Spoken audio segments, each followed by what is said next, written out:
Many people today have lower credit scores than what they actually wish they had. And look, that's okay. We all have been there. We all went through bad situations. The problem is people start asking friends or family members, hey, how can I fix my credit? Hey, how can I repair my credit?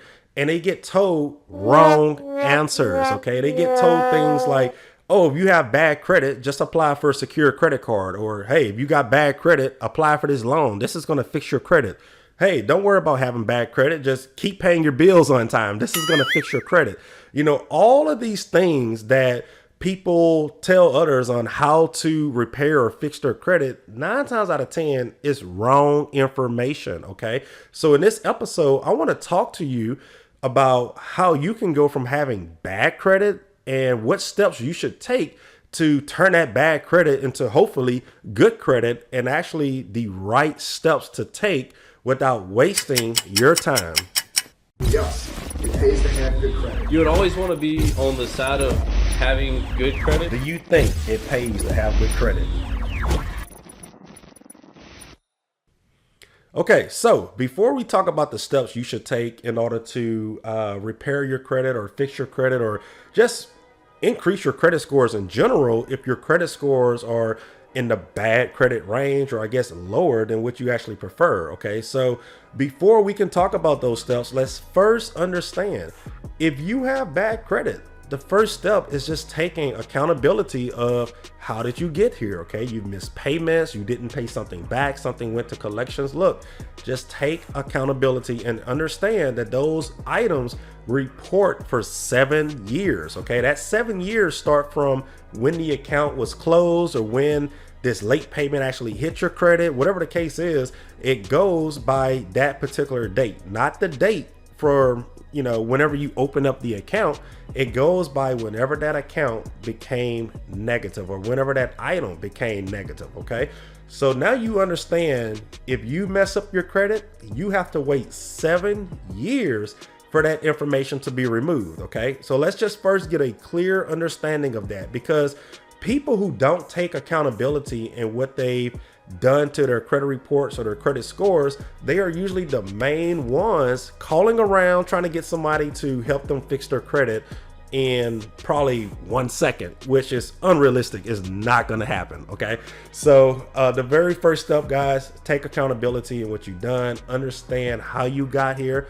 Understand that this problem is not anyone else's, it's yours. Okay, and I'm not saying this to be harsh. I'm saying this to build your confidence and understanding that things are not gonna just come out of a magic hat and you're gonna go from a 400 to an 800 credit score in, you know, overnight process. So that is the first step with this. Okay, so the second step is understanding the difference between having no credit and having bad credit. Okay, so at the beginning of this episode, you know, I talked about how people tell others to apply for a secure credit card, get some type of loan to build their credit, apply for a trade line, which is the dumbest thing ever. Trade lines, literally, it's these accounts that people on the market try and sell. It's pretty much someone selling their credit card information. You get added on as an authorized user for 30 or 45 days, and then it falls off your credit. Okay, so all of that has to do with people with no credit. This does not apply for you who have negative items on your credit and you're trying to build credit. Okay, or you're trying to fix your credit. Okay, you're not trying to build credit, you're trying to fix your credit. People who have no credit history, like a teenager or a young adult who never financed anything in their life and they have a 0 credit score, yes, they need to apply for a secure credit card. Make sure it's paid on time, paid in full, the balance is 0, whatever the case it is, every single month, so they can build credit history. You don't want to do that if you have bad credit, because you're not going to fix your credit if you have bad credit by adding 1 or 2 good accounts to hopefully build your credit. Your credit isn't going to go anywhere if you have all of these negative items holding it down. Okay, so look at the credit repair process as weight loss. Okay, let's say if I'm trying to lose weight, I'm doing the exercise, I'm doing the good part, but I'm still eating junk food every single day. It's not going to go anywhere. So look at adding or building credit with the secure credit card accounts or any type of credit builder accounts in general, look at that as the exercise. But the negative items that's still on my credit reports are, you know, the junk food that I'm eating every single day. You're not gonna move too much further if you're still doing something negative or you still have something negative holding you back. Okay, so that's the difference. People who have no credit history and they're trying to build credit history, yes, apply for secure card, get a credit builder account, do all of these things so you can establish great credit scores.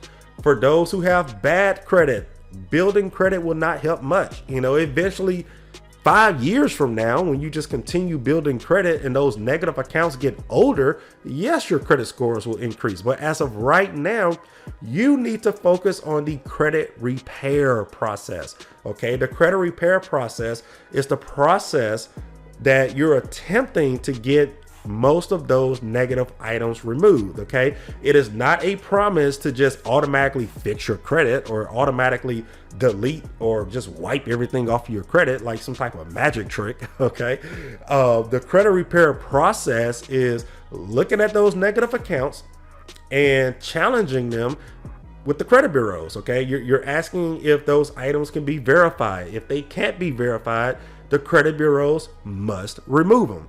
You're looking at all three credit reports and finding any type of inaccuracies amongst all three credit reports. So if you have one negative account and you're looking at it on Equifax, TransUnion, and Experian, 9 times out of 10, that account is reporting differently amongst all three credit reports. You know, Equifax may have your balance at this amount. TransUnion may have your opening date, close date at this date. You know, Experian may say that you've had this account for 1 year when it's been 3 years. Okay, whatever the case is, there's probably going to be some type of inaccurate information reporting. Okay, errors on accounts, which I just mentioned, are a reason why the credit bureaus delete things from your credit report. So if the item can't be verified, if there's any type of errors reporting to it, it's going to be removed. Okay, if there's incomplete data reporting, or I guess data not reporting, which makes it incomplete, if the balance is missing, or if the account number is missing, if the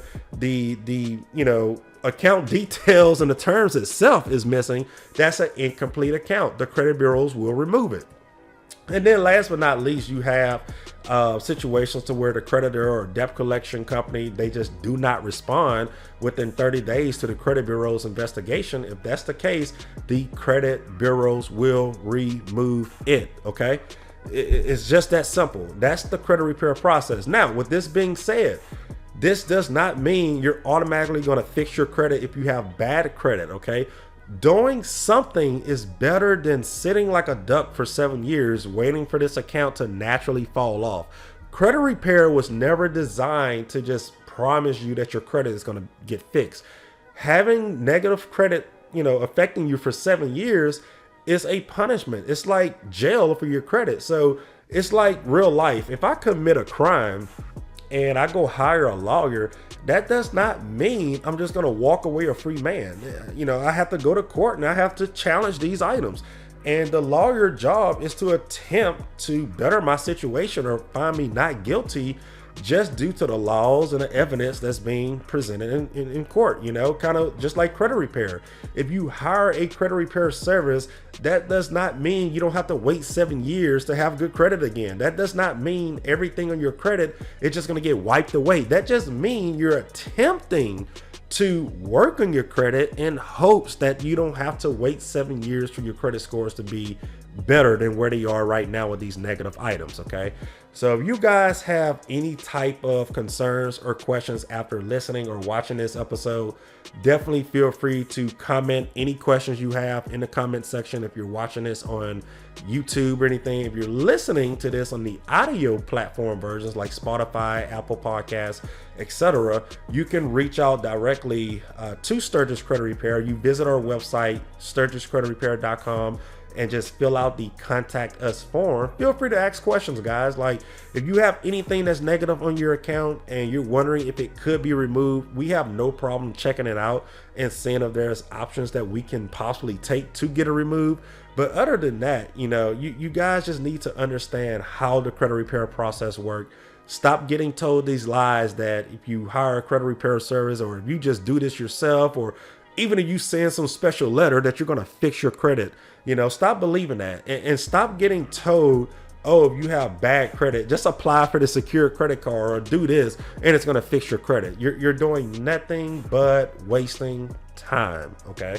That's all for this episode.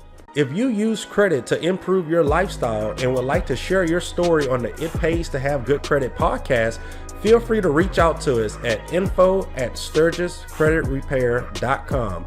Sturgis is spelled STIRGUS, creditrepair.com.